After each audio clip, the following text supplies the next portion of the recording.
Hello, YouTubers and NFL fans everywhere. This is Matt, the NFL Fanatic, giving you my Super Bowl 58 prediction. Well, 284 games through the NFL regular and postseason have come to this. One AFC champion, the Kansas City Chiefs, who are in this game for the fourth time in the last 5 seasons. Which is stunning. And the San Francisco 49ers, who are in this game for the second time in the last 5 seasons, after finally getting over the hump over the past 2 NFC Championship games, where they lost to the Rams and Eagles respectively on the road. First time the last 2 times they got the home one, they won. So, very fun fact there. So, 4 NFC Championship games for the Niners, 0-2 on the road, 2-0 at home. But here we are. Super Bowl 54 rematch. San Francisco at Kansas City in Allegiant Stadium in Las Vegas, Nevada. What a game. I feel somewhat cheated out of my original Super Bowl prediction. Initially, I had the Chiefs-Eagles. If anybody watched any of my videos from the beginning of the year, I had the Chiefs and Eagles.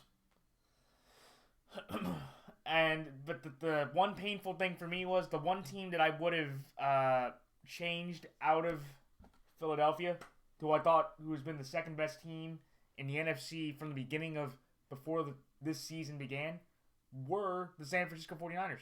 I would have had the Chiefs and Niners in this game if I didn't believe that, Philadelphia and Purdy could improve as well as he has, and Kansas City, having as tough a year as they had, went through this. But let me go through my against the spread and straight up predictions. So for the final 2 games, of the conference championship games, against the spread, I did go undefeated 2-0. Unfortunately for my own fandom, it was a brutal Sunday afternoon at 3 o'clock at M&T Bank Stadium. I would say was the worst loss in Ravens franchise history. You could argue, this one was worse because the 2011 one, where it was more soul-crushing that, Lee Evans dropped the pass and Billy Cundiff missed a 37-yard field goal, which got topped by Blair Walsh, missing a 27-yard field goal. This was the worst loss because I honestly thought the Baltimore Ravens, I knew the Chiefs were going to be competitive, and I knew the Chiefs, they had the experience, they had the mettle, they had the grit, and it was all on display on Sunday. But I thought the Ravens would just play better. The Ravens objectively shot themselves in the foot with 3 main culprits. Number 1, the probable 2-time MVP, 2-time first-team All-Pro quarterback, Lamar Jackson, had, I believe, his worst game as a professional quarterback outside of his rookie season.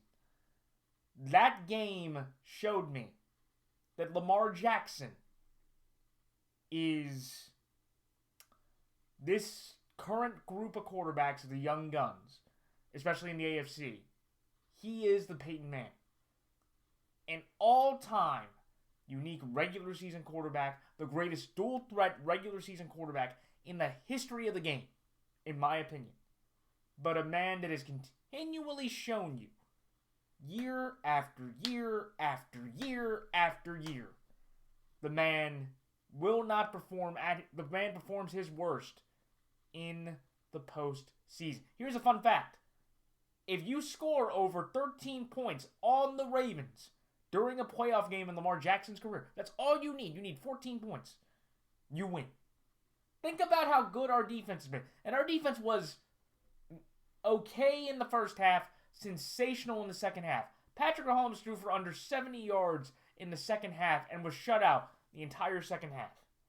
But our offense did jack squat the entire game, except for Zay Flowers making a few huge receptions, even though he is second on my list because he had the taunting penalty, which cost us 15 yards, and then he had the fumble, which again, that was a better play by L'Jarius Sneed, knocking the ball out of him.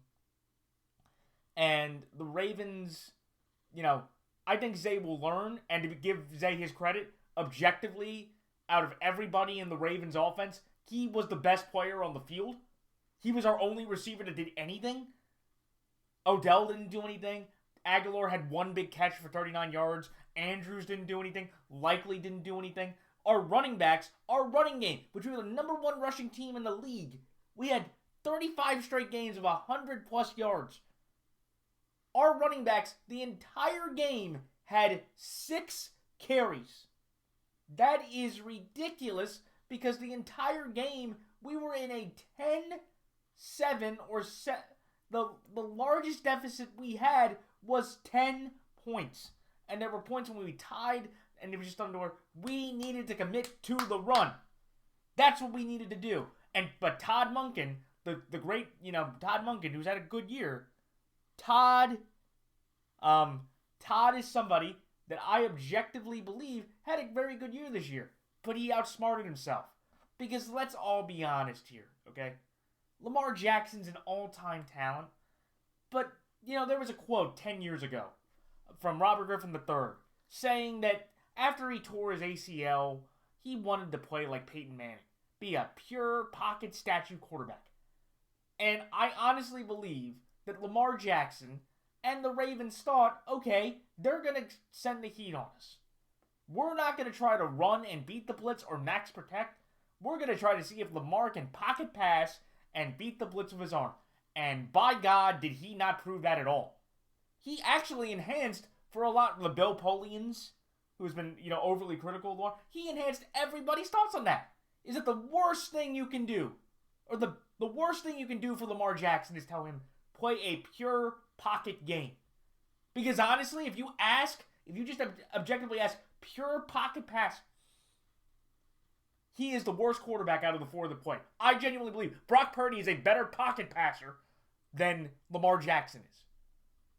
Because every time Lamar tried to make a throw, every time he would sail it, it would fall short, and every time he would face pressure, he would just step back, and throw off his back foot and go incomplete.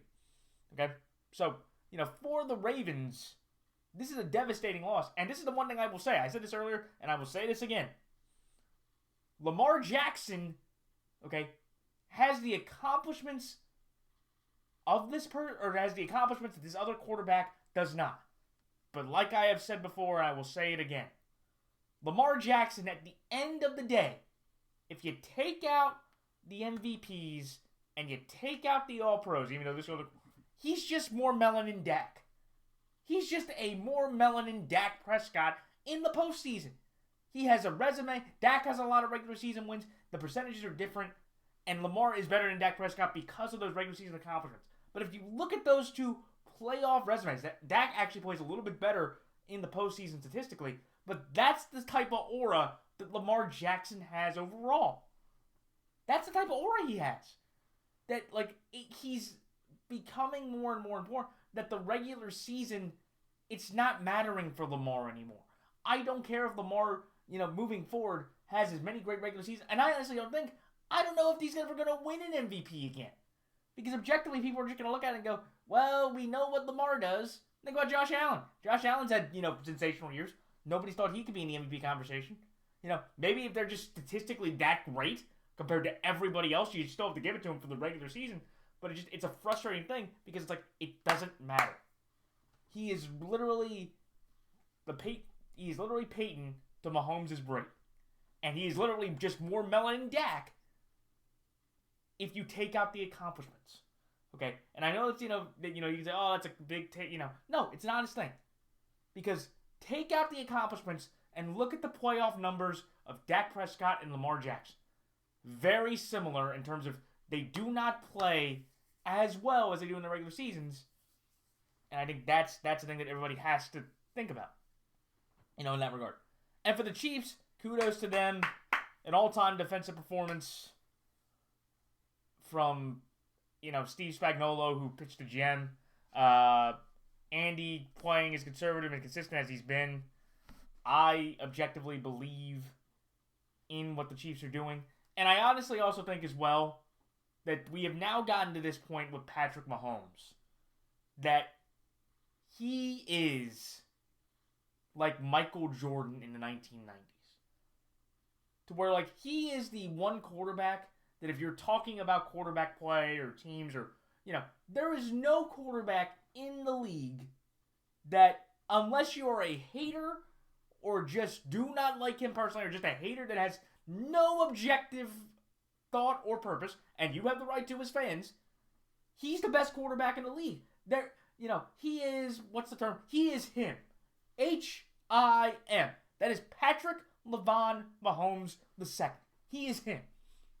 Because when you look at the AFC, look at the quarterbacks in the AFC. William Lawrence, Justin Herbert, Josh Allen, Joe Burrow, Lamar Jackson, CJ Stroud. There are only 2 quarterbacks in the AFC right now that I would tell you I trust to win a game against Patrick Mahomes when it counts. I know Josh Allen has 3 wins, and I know Lamar has 1 back in 2021. I get that. Totally do. But the only 2 quarterbacks I trust in a big primetime spot are Joe Burrow, because he's the only active quarterback outside of Tom Brady that's beat Patrick in the postseason, and CJ Stroud, because from my knowledge, he hasn't been scarred yet by Patrick Mahomes. He can be, and honestly, again, the Chiefs win the Super Bowl, that should be the opening game. Let that young team try out in their first game to beat the Houston Texans. I will be rooting like crazy for the Houston Texans because we need someone else to challenge the Chiefs, and I am telling you, it's not Trevor Lawrence. It's not Herbert, even though I know Herbert's getting there. It's not Josh, and it's definitely not Lamar Jackson. Those 4 guys, they have no chance in the big postseason or big pivotal games against Patrick Mahomes. The only two I trust, Joe Burrow and CJ Stroud. And Rodgers would be the odd factor too. I don't think they play each other, but Rodgers would be the other odd factor that could happen, But I don't think they're going to play, so they may never cross paths, Rodgers and Mahomes. But Rodgers is the only one that hasn't played him personally because the other time they played him, Rodgers had COVID and he didn't play. So, but yeah, I just look at this Kansas City Chiefs team, and I look at Andy, I look at Mahomes, I look at Kelsey, and say, this is they are one step away from completing the dynastic approach to their team. So, and then you look at the Lions-Niners. What a heartbreaking loss for the Detroit Lions. Man, you had a 24-7 lead. They were whipping the Niners defense pillar to post. Jameson Williams had that great 42-yard scramble. Jared Goff played an efficient game, but they were just bullying the Niners. That offensive line was overpowering, and manhandling the Niners defensive line in a consistent way, which I was incredibly impressed with. But objectively, when you look at what happened with the line, it basically turned on the 4th down calls, in my opinion. Shout out to Half Moon's Picks, buddy. I'm really happy for your season, man, but I felt so bad for you. I took the Niners to win, but I was rooting for the Lions. First ever Super Bowl, first ever chance at the championship since 1957. Just absolutely horrible. And again, I think the Lions fans should feel happy, but also at the same time, Dan Campbell, who, again, embodies Detroit. I love him personally. I would run through a wall for that man. I loved what he said after the game. I appreciated the rawness of saying, hey, we may never get back here. And I genuinely appreciate that. That, he's not saying that, we're going to be back. We could be. And it's like, no, I think we can be. But will we? I don't know. I appreciated that. That's an honest, raw answer. But Dan Campbell's decisions to go for it on 4th down all those times cost them the game, primarily. And I know Josh Reynolds dropped the ball. There was another bad play, But it's like, at certain points, if you do not trust your kicker, even though, to be fair, 2 people, because if you actually do some data, Michael Badgley only made a little bit less than 60% of his kicks from 40 to 49 yards. He'd only been active for 5 games. So, in a way, if you really think about it, and the Lions were going into that game, I believe, like I said, they were 20 of 25, so they were about 80% from 4th and 3 or shorter the entire year. So you could basically play the percentages if you're going to do the analytic objectively. I feel that, okay, you can make that decision. I think you still have to try the kick, especially when you're up 14. If you go up 17, that's better. Or also, just remember at the end of the half, why did you kick the field goal to go up 17 in the first place? that's the argument, is saying if you would have went for it on every single fourth down through the entire game, at least you could have that consistency. But then there's the inconsistency of the end of the first half. Why did you go for the field goal at the end of the first half, but you didn't go for the field goals in these, second and third? And I know it was a chip shot, so I get that point. But, that was my point for the line. And for the Niners, look, it was a horrific defensive effort in the first half. They got clearly outclassed, outcoached in the entire first half. That second half, with one of the great, luck fluke catches of all time, with Brandon Ayuk catching that ball off of Vindor's face mask, that was the momentum shifter that caused the Niners to snowball into a 27-0 second half. Job well done to all the offensive players. Job well done to the defensive players for getting those fourth down stops, shutting down, Gibbs and Montgomery, doing it perspective. They only ran the ball 8 times in the second half, which is stunning when you have a lead like that. And, Debo had 8 receptions for 89 yards, was leading the receiver for the team. Kittle had a few nice receptions. But I think the biggest thing was, this is Brock Purdy. This is Brock Purdy showing you that, again, he overcame the third largest deficit in a conference championship game in NFL history. Kudos to him. But this is about Brock Purdy being one game away from putting himself as the definitive, in my opinion, third best quarterback in 49ers history, only behind John Steve Young, and Joe Montana with this title. For me, I look at that and say the Niners, have this confidence in this kid. Because Kyle Shanahan was 2-29 entering the game when his team trailed by 14 points. That was his third win ever. And, Brock has that on his resume. Brock's now had 2 fourth-quarter comebacks in the postseason. That's incredible. And I'm not saying that Brock Purdy, as a raw talent, is a top, he's probably a top 20, 25 pure talent. But when you just think about intangibles, leadership, confidence, player belief, staff belief, and just overall winning, if he wins the Super Bowl, I believe he's arguably a top 5 quarterback in the league. And objectively, I would say going into next year, not for careers, because Stafford will still be number 1 in the overall career. But going into next year, Brock Purdy's the best quarterback in the NFC if the Niners win the Super Bowl, and he plays at least average or better. So, but so those are my quick thoughts on that. But again, this is gonna be a very shorter video for this. But here we go, everybody. So, with that being said, before I get into the pick, here's my postseason against the spread and straight up records. So last week I went against the spread 2-0. Straight up I went 1-1. That equals up to 4-8 against the spread, which is a 33.3% percentage. And straight up I went 500. So I can go above 500 or get 5 wins. So overall for the year, through 283 games, I am 137, 140, and 7 against the spread. And straight up I ended up going 173 and 111, which equals up to 49.5% and 61% straight up. So I will take that. I am proud of those records. I'm a little disappointed in my straight up record, being 173 and 111. And against the spread, I had my moments. I had a better year than I've had in my against the spread records, but unfortunately, I could not hit the 500 mark. I got screwed by the 0-4 divisional round against the spread, which is brutal. But you know what? I thought I had a decent year. I did better than I usually do. I didn't hit the mark that I wanted against the spread, but I'll take a 49.5% percentage. And if you want to be nice to me and say I can round to 500, I will. But I know that's not the truth. But but those are my records for the year. So either I'm going to be 138, 140, and 7, or 137, 141, and 7, or 137, 140, and 8, or 174, and 111, or 173, and 112. So, but for everybody out there, my pick. So, ladies and gentlemen, for the Super Bowl 58, when the San Francisco 49ers, as the away team, play Kansas City, the home team, in Allegiant Stadium, the San Francisco 49ers right now are 1-point favorites in this game. I'm going to take San Francisco here -1 and San Francisco straight up. The reason why I am taking the San Francisco 49ers is the exact opposite reason I took the Chiefs last year. I think the team is better than what the Chiefs have. Okay? And to be fair, you could say, oh, Matt, you're stepping on the rake. You're the Sideshow Bob meme. Every time you do it.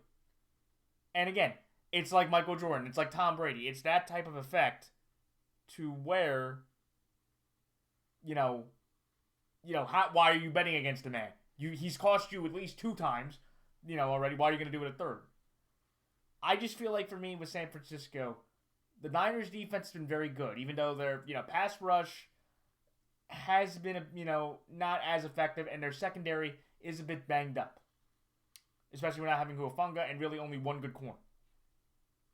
And I know the Chiefs have played very well, and Spags has played Shanahan before, and so has, Shanahan's played up against the Chiefs defense, but Andy's played up against the Niners. And you can look at the history of this matchup recently and say, Andy's won the 2 times that they've played recently.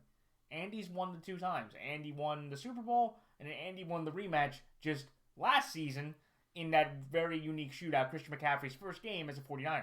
They've been on a dominant run since he's become with the Niners. But I look at the 49ers and say, the difference is not only having the better team, but Brock Purdy is better than Jimmy Garoppolo. And I think Brock Purdy, with his legs, with his arm, with his decision-making, I believe he will make the plays that Jimmy could not do.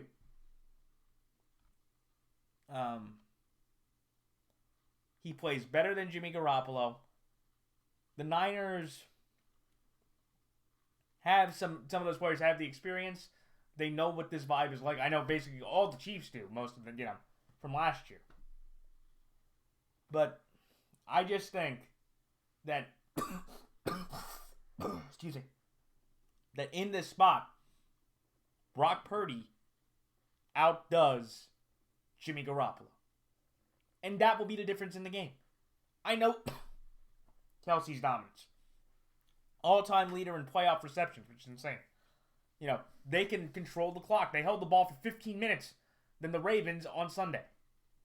Patrick's, first in every category in the postseason. And they're the team that's, on this dynastic run. They're trying to become the first team since the 2003 and 2004 Patriots to win the Super Bowl. And again, am I going to be surprised if the Chiefs win? Not at all, because I think that would just show how great Patrick Mahomes is. He goes up to 3rd all-time at quarterback, only behind Joe Montana and Tom Brady.